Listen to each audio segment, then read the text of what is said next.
Hello friends, અમારી YouTube ચેનલમાં આપનું હાર્દિક સ્વાગત છે. મિત્રો, આજે આપણે ફોરેસ્ટ ગાર્ડ ફિઝિકલ કોઓર્ડિનેટર જાહેર થઈ ગયા છે તેના વિશે આપણે ચર્ચા કરવાના છીએ. તો તમે ફોરેસ્ટ ગાર્ડ ફિઝિકલ કોઓર્ડિનેટર કઈ રીતે ડાઉનલોડ કરશો, તેની હોલ ટિકિટ કઈ રીતે ડાઉનલોડ કરશો, તેના વિશે આજે આપણે આ વિડીયોમાં જોવાના છીએ. તો આપ અમારી ચેનલમાં જો નવા હોય તો અમારી ચેનલ સબસ્ક્રાઈબ કરી, લાઇક કરી, શેર કરવાનું ભૂલશો નહીં અને તમારા મિત્રોને પણ શેર કરવાનું ભૂલશો નહીં. તો ચાલો જોઈએ.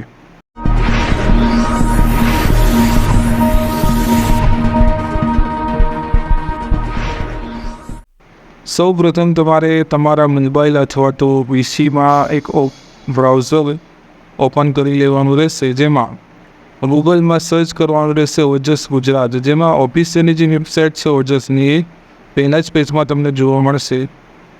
જોવા મળે એટલે પહેલાં એના પર ક્લિક કરશો એટલે આ રીતે તેનું ઇન્ટરફેસ જોવા મળશે. ઓજસ ઓનલાઈન જે જોબ એપ્લિકેશન સિસ્ટમ, જેમાં ઉપર મેન્યુ આપ્યા છે, જેમાં તમારે કોલ લેટર એન્ડ પ્રિફરન્સમાં જવાનું છે.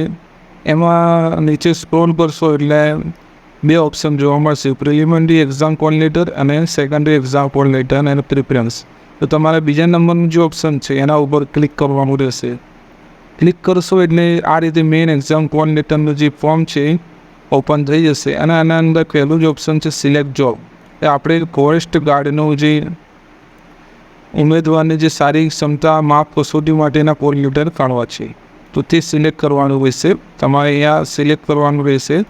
ત્યારબાદ તમારે અહીંયા કન્ફર્મેશન જે 8 આંકડાનો જે નંબર છે એ અહીંયા દર્શાવવાનો રહેશે અને તમારી જે બર્થ ડેટ છે, જન્મ તારીખે અહીંયા પહેલાં ડેટ અને મંથ અને વર્ષ અને 3 ફોર્મેટમાં તમારે અહીંયા દાખલ કરવાની રહેશે. દાખલ કરશો ત્યારબાદ અહીંયા કેપ્ચા કોડ આપ્યો છે, તે જ અમારે અહીંયા યલો અક્ષરની અંદર લખેલા છે WYXVN. એ કરશો એટલે અહીંયા ઓકે દબાવશો એટલે તમારું જે કોલ લેટર છે એ તમારા જે ડાઉનલોડનું જે ઓપ્શન છે ત્યાં ડાઉનલોડ થઈ જશે.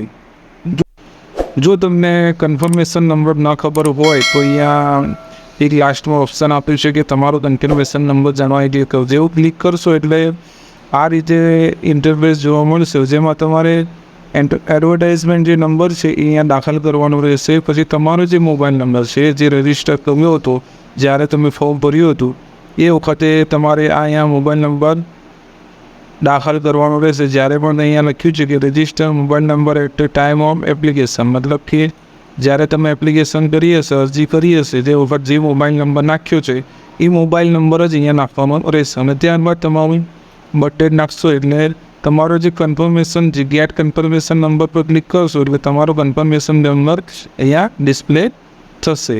અને એક અહીંયા બીજું ઓપ્શન છે કે click here two confirmation number without OTP. તો એનું પણ એક ઓપ્શન આપ્યું છે આ લોકોએ. એમાં પણ એડવર્ટાઇઝમેન્ટ નંબર નાખી દેવાનું છે. તમારું નામ છે, ફર્સ્ટ નેમ છે, મોબાઈલ નંબર છે અને બર્થ ડેટ નાખશો એટલે તમારો કન્ફર્મેશન નંબર આમાં પણ તમને જોવા મળશે. તો મિત્રો, આ વિડીયો તમને કેવો લાગ્યો, તમારા પ્રતિભાવો આપશો. આભાર. Thank you.